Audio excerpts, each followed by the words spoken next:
Welcome back to the Fanboy Cantina. In this video we are talking about G.I. Joe Classified and the Snake Eyes G.I. Joe Origins action figures. On April 9th of 2021, Hasbro Pulse Fan Fest featured a lot of new releases, new announcements for the Fortnite and Transformers. Look at how cool this transforming Optimus Prime is. That is unreal. But also new releases for the Power Rangers, Marvel Legends, Star Wars lines, as well as G.I. Joe. Hallie and Lenny spoke to the G.I. Joe announcements, and that included the news that the Snake Eyes movie is moving up from its slated October release to July 23rd of 2021. So that's great news. In the beginning of the segment, it featured many of the kids-oriented toys, and we have a link up above to the video that we did covering much of that.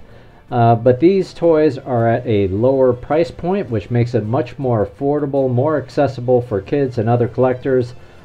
Some of these features are a little bit on the unusual side, but I was most looking forward to this part, the upcoming G.I. Joe Classified releases. If you missed the live stream, you can watch the replay. It is available on YouTube.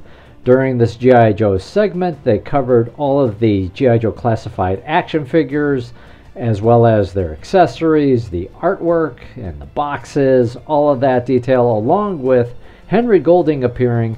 He is the actor, he is the lead actor playing the role of Snake Eyes, and he appears during the live stream to open up his action figure.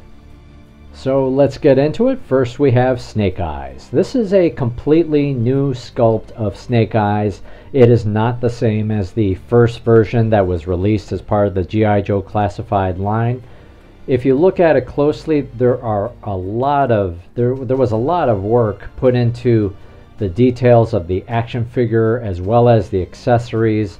I love the sword, the Morning Light sword. You can see the wave and the blade, and it comes with a scabbard as well.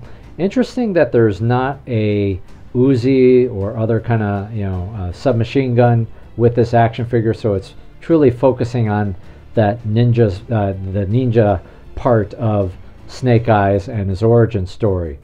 And there are two head sculpts, one with the mask on and one without, and that version without the mask, it looks a lot like Henry Golding. It looks great.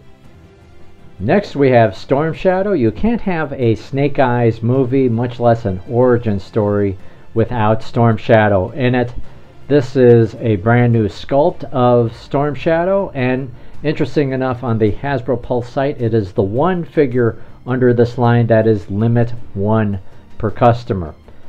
This is much improved compared to the Amazon exclusive Storm Shadow figure that came out. It looks absolutely wonderful. It comes with two head sculpts, one with the mask on, one without the mask, as well as a small backpack and two swords. I really like the wave shown in the blade of each of those swords. I wish that the action figure maybe had a little bit more color in it, so it looks a little bit washed out. There hasn't been a trailer yet, so we can't compare how does the action figure compare to the character. It very well might be a true likeness. The character is being played by Andrew Koji, and I think it's a really good likeness of the actor. Looks great.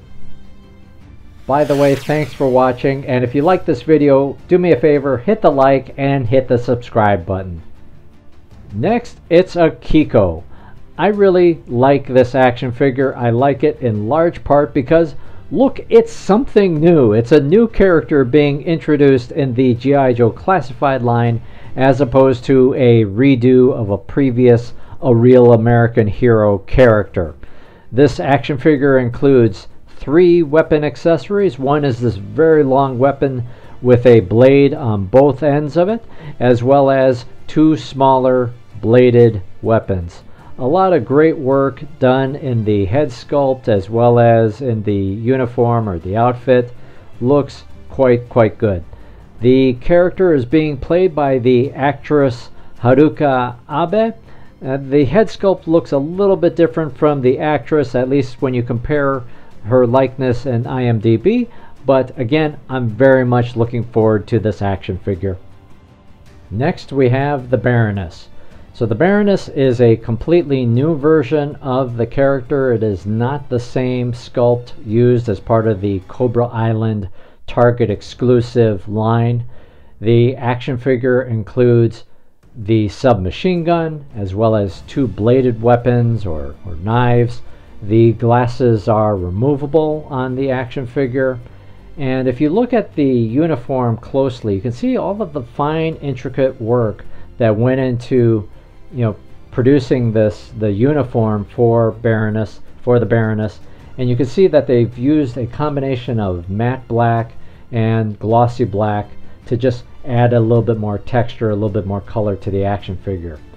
This character is being played by Ursula Corbero, and looks like they did a pretty good job in realizing that actress's likeness.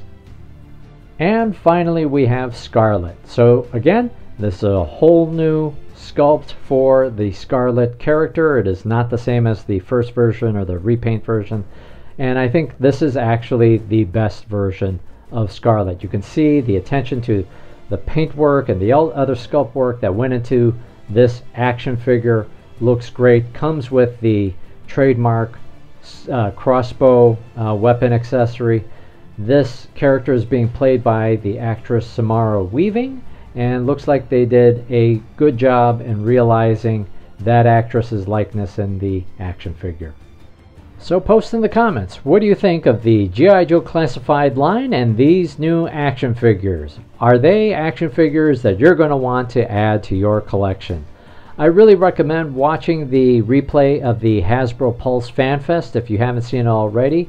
One thing to note, when it was first listed, the price was $19.99 on the Hasbro Pulse site, and then it increased to $22.99 shortly thereafter. If you look at other retailers, they seem to be bouncing between $19.99 and $24.99. Hey, as always, thanks for watching. Please take a moment to like, share, and subscribe. This has been the Fanboy Cantina.